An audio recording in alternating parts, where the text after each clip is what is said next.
आज की इस वीडियो में हम डिस्कस करते हैं प्रेजेंट इंडेफिनिट टेंस। जैसा कि इससे पहली वीडियो में हमने तफसील के साथ बताया कि प्रेजेंट इंडेफिनिट टेंस कौन सा टेंस है, कंटिन्यूस कौन सा है, परफेक्ट और परफेक्ट कंटिन्यूस ये कौन सा है। इसी तरह पास्ट और फ्यूचर टेंसेस जो है इसका तारुफ हमने किया था। अभी जो है हम प्रेजेंट इंडेफिनिट टेंस को डिस्कस करते हैं। हमने पहले इंट्रोडक्शन में ये बताया था कि प्रेजेंट इंडेफिनिट टेंस पहले हाल मुतलक वो टेंस है जिसमें हम मौजूदा ज़माने की वो काम जो हम डेली रूटीन यानी डेली बेस पर करते हैं या उमूमन करते हैं या आदतन करते हैं या अभी अभी हम किसी काम को चाहते हैं कि वो हम करें, इसको हम प्रेजेंट इंडेफिनिट टेंस में हम मेंशन करते हैं। मिसाल के तौर पर आदतन जो काम होता है, मिसाल ही स्मोक्स सिगरेट, वो सिगरेट जो है उस स्मोकिंग करता है। इसी तरह इसके अलावा जो काम रोज़ाना हम करते हैं, मैं रोज़ाना स्कूल जाता हूँ, तो ये प्रेजेंट इंडेफिनिट है। आई गो टू स्कूल, या मिसाल के तौर पर मेरा जो काम हो मैं जिसे रोज़मर्रा काम करता हूँ, मिसाल कोई मुझसे पूछे आप क्या करते हैं, आई ड्राइव अ कार, मैं गाड़ी चलाता हूँ। तो रोज़मर्रा के काम डेली रूटीन पर जो काम होते हैं, इसी तरह डेली बेस पर जो काम होते हैं, इसके अलावा वो काम जो हम उमूमन करते हैं और इसका ताल्लुक मौजूदा ज़माने से हो तो उसको हम प्रेजेंट इंडेफिनिट टेंस में मेंशन करते हैं। अभी सवाल ये है कि कौन से सेंटेंस है उर्दू में कि इसको हम प्रेजेंट इंडेफिनिट टेंस में कन्वर्ट करेंगे, चेंज करेंगे। तो उर्दू में वो जुमले जिसके आखिर में ता है, ती है, ताहू, ते है, ते हो, ये वगैरह ये अल्फाज आखिर में हो वर्ब से के बाद, तो फिर हमें ये पता चलेगा कि ये कौन सा टेंस है, प्रेजेंट इंडेफिनिट। ये प्रेजेंट इंडेफिनिट टेंस की पहचान है। जब किसी जुमले के आखिर में ता है, ती है, ताहू वगैरह हो तो ये प्रेजेंट इंडेफिनिट है। मिसाल मैं स्कूल जाता हूँ, हम स्कूल जाते हैं, वो स्कूल जाता है, तो ये कौन सा टेंस है, ये ता है, ती है, ताहू, इससे हमें पता चला कि ये प्रेजेंट इंडेफिनिट टेंस है। अभी इसको इंग्लिश में कन्वर्ट करने का, चेंज करने का तरीका क्या है, तो इसका तरीका बहुत आसान है। वो ये है कि सबसे पहले इन सब जुमलों से हम सब्जेक्ट लेंगे, यानी सब्जेक्ट सबसे पहले जो इस काम को सरंजाम देते हैं इसको हम सब्जेक्ट कहते हैं, या इसका डिफिनेशन वो है, subject is a word about which we say something. वो लफ्ज जिसके बारे में हम कुछ कहते हैं उसको हम सब्जेक्ट कहते हैं। बाज लोग इसको पायल भी कहते हैं, इस पर बात फिर में होगी कि पायल इसको कहना ठीक है या ठीक नहीं है। तो ये मैं, यहाँ कौन काम करता है, मैं, यहाँ हम, यहाँ वो, मैं, हम और वो, ये इस इनमें सब्जेक्ट्स है। और ये जाना जो है ये हमारा काम है, वर्ब है। और स्कूल जो है ये हमारा ऑब्जेक्ट जो है, प्रीपोजिशन का ऑब्जेक्ट जो है वो बनता है। तो हम जो है सबसे पहले इन जुमलों से सब्जेक्ट लेंगे, उसके बाद वर्ब, इसके बाद ऑब्जेक्ट। अभी ये मैं स्कूल जाता हूँ, इसमें सब्जेक्ट क्या है, मैं, तो मैं यहाँ क्या लगाऊंगा, सबसे पहले आई सब्जेक्ट लगाएंगे, इसके बाद वर्ब लगाएंगे। यहाँ मेरा काम क्या है, जाना, स्कूल जाना है, जाने के लिए हम गो इस्तेमाल करते हैं, तो यहाँ हम लगाएंगे आई गो।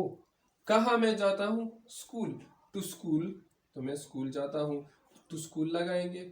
सबसे पहले इससे सब्जेक्ट लेंगे, फिर उसके बाद वर्ब लेंगे। वर्ब कहाँ होता है, पहचान के साथ जो लफ्ज मुंसलिक हो, उसके साथ जो यकजा लिखा गया हो, तो उसे हम क्या कहते हैं, इसे हम वर्ब कहते हैं। ये जाना वर्ब है।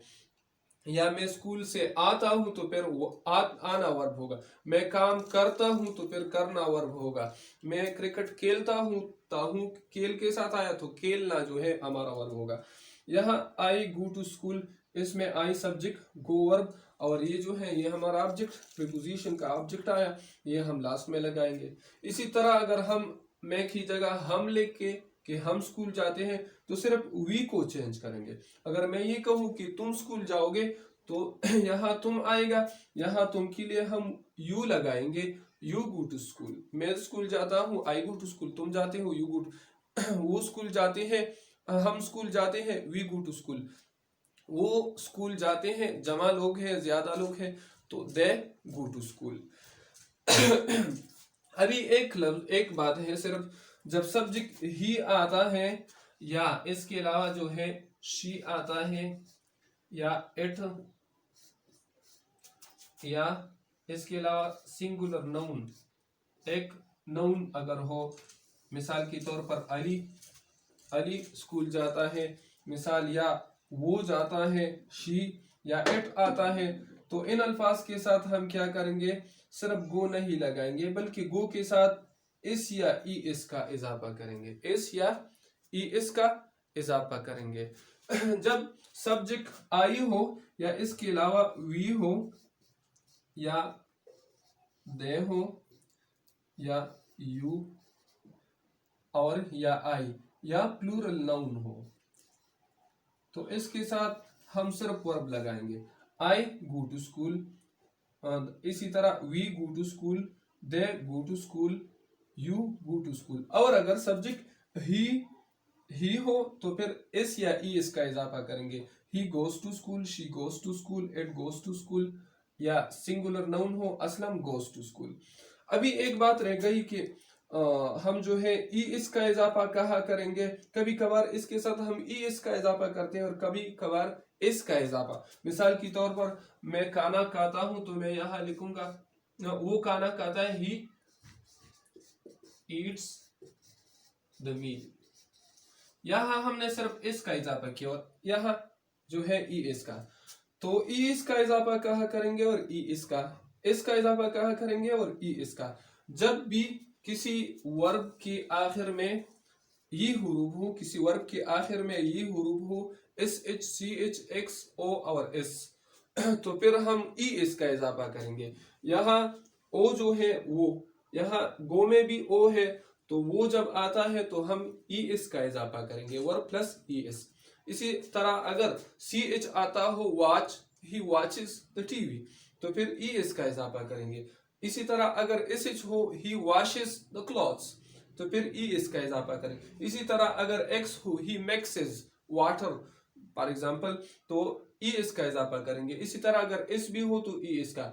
और अगर S H C H X O और एस ये ना हो तो फिर सिर्फ इसका इजाफा करेंगे। यहाँ ईट में C H S H X O और एस ये नहीं है तो हम सिर्फ इसका इजाफा करेंगे।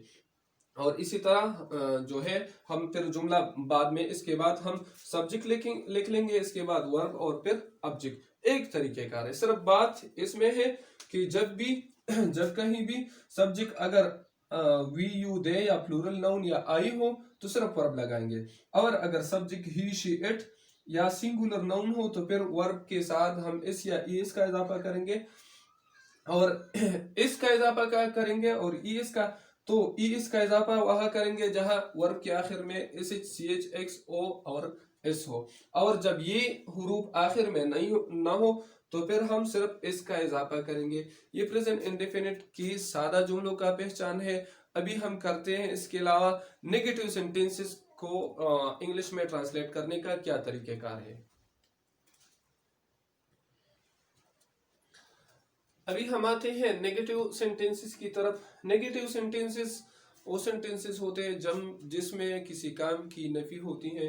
मिसाल के तौर पर मैं स्कूल जाता हूं तो ये मुस्बत जुमला है। अगर मैं ये कहूं कि मैं स्कूल नहीं जाता हूं, हम स्कूल नहीं जाता है, जिसमें नहीं लफ्ज हो तो ये हमारे साथ नेगेटिव सेंटेंस है। मैं जाता हूं पॉजिटिव, नहीं जाता हूं तो ये नेगेटिव है। अब नेगेटिव को इंग्लिश में ट्रांसलेट करने का तरीकाकार जो है वो क्या है, तो ये बहुत इजी है। मैं स्कूल जाता हूँ, मैं स्कूल जाता हूँ, तो इसका तरीकेकार तो हमने किया। अभी मैं स्कूल नहीं जाता हूँ, जब नहीं लफ्ज आता है तो इंग्लिश में हम क्या करेंगे, तो इंग्लिश में इसके लिए हम नॉट लगाएंगे। जब उर्दू में नहीं हो तो इंग्लिश में हम नॉट लगाएंगे। लेकिन ये नॉट लफ्ज कहाँ लगाएंगे, तो इसके लिए सब्जेक्ट के बाद जो जगह है वो इसके लिए होता है। सब्जेक्ट के बाद हम नॉट लगाएंगे। लेकिन एक बात जरूर याद रखना चाहिए, वो ये कि नॉट जब हम लगाते हैं तो ये ऑक्सिलरी और या हेल्पिंग वर्ब के बाद हम लगाते हैं। हर एक टेंस में एक ऑक्सिलरी एक हेल्पिंग वर्ब होता है। प्रेजेंट इंडेफिनिट में डू और डज जो है वो आता है। कंटिन्यूस में जो है इज आर एम आते हैं। इसी तरह परफेक्ट प्रेजेंट परफेक्ट जो है इसमें जो है आई हैव एंड हैज ये आते हैं। तो प्रेजेंट इंडेफिनिट में ऑक्सिलरी डू और डज है। जब यहाँ नहीं आता है लफ्ज नहीं, तो हम इंग्लिश में भी नॉट लगाएंगे लेकिन ऑक्सिलरी के बाद। और यानी हम डू नॉट या डज नॉट लगाएंगे, डू नॉट और डज नॉट लगाएंगे। और ये कहाँ लगाएंगे? सब्जेक्ट के बाद। जब यहाँ आता है मैं स्कूल नहीं जाता हूँ, तो यहाँ हम लगाएंगे I do not go to school. इससे पहले आई गो टू स्कूल ये पॉजिटिव है, अगर इसमें नहीं ना हो तो हम यहाँ भी डू नॉट नहीं लगाएंगे। मैं स्कूल जाता हूँ, आई गो टू स्कूल। और अगर यहाँ नहीं आया, नफी जुमला बन गया, तो फिर हम यहाँ डू नॉट लगाएंगे। कभी हम डू नॉट लगाते हैं, कभी हम डज नॉट लगाते हैं। डू नॉट कहाँ लगाएंगे और डज नॉट कहाँ लगाएंगे? जब सब्जेक्ट आई, वी, यू, दे और प्लूरल नाउन हो, जैसा कि यहाँ आई है, यहाँ वी है।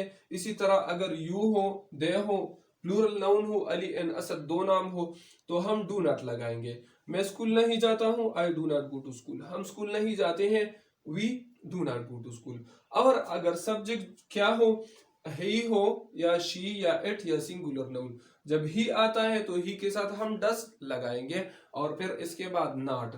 मिसाल के तौर पर वो स्कूल नहीं जाता है, तो वो के लिए हम क्या लगाते हैं? ही लगाते हैं। जब ही हम लगाते हैं तो ही, शी, इट और सिंगुलर नाउन के साथ फिर डू नॉट के बजाय हम डज नॉट लगाएंगे। तो यहाँ ये लिखेंगे कि he does not go to school, he does not go to school, वो स्कूल नहीं जाता है। इसके अलावा जो है इंट्रोगेटिव सेंटेंसेस का तरीकाकार क्या है? इंट्रोगेटिव सेंटेंसेस बहुत इजी है। अगर हम यहां से ये डू नॉट इसको हटा लेंगे और यहां से ये नहीं इससे हटा लेंगे, और सर में सबसे पहले हम क्या लगाएंगे? तो ये सवाल या जुमला बनता है। क्या मैं स्कूल जाता हूँ, क्या हम स्कूल जाते हैं, क्या वो स्कूल जाता है, और आखिर में सवालिया निशान। तो फिर हम क्या करेंगे? सवालिया जुमलों को कैसे इंग्लिश में ट्रांसलेट करेंगे? तो इसका तरीकाकार बहुत इजी है। यहाँ हम मैं स्कूल जाता हूँ, आई गो टू स्कूल। हम स्कूल जाते हैं, वी गो टू स्कूल। वो स्कूल जाता है, ही गोज टू स्कूल। और जब क्या आता है सर में, सवालिया जुमला बन गया, तो इंग्लिश में हम इस ऑक्सिलरी को सबसे पहले लगाएंगे। यहाँ लिख लेंगे, ये आई वी आएगा, आई वी अपनी जगह, और इसी तरह ही अपनी जगह आएगा। इससे पहले हम डू लगाएंगे। जब subject I we you they हो, तो हम डू लगाएंगे, do I go to school. और अगर इसी तरह यहाँ भी वी है, तो हम डू लगाएंगे, do we go to school. और अगर सब्जेक्ट ही, शी, इट हो, यहाँ ही है, तो फिर हम डज लगाएंगे, does he go to school. क्या वो स्कूल जाता है? ये हुआ प्रेजेंट इंडेफिनिट्स का तरीकाकार। बहुत इजी टेंस है। अगर कोई भी मुश्किल हो इसमें, तो आप कमेंट में पूछ सकते हैं और अपने सवालात कर सकते हैं। Thank you for watching. Thank you. अस्सलाम वालेकुम वरहमतुल्लाह।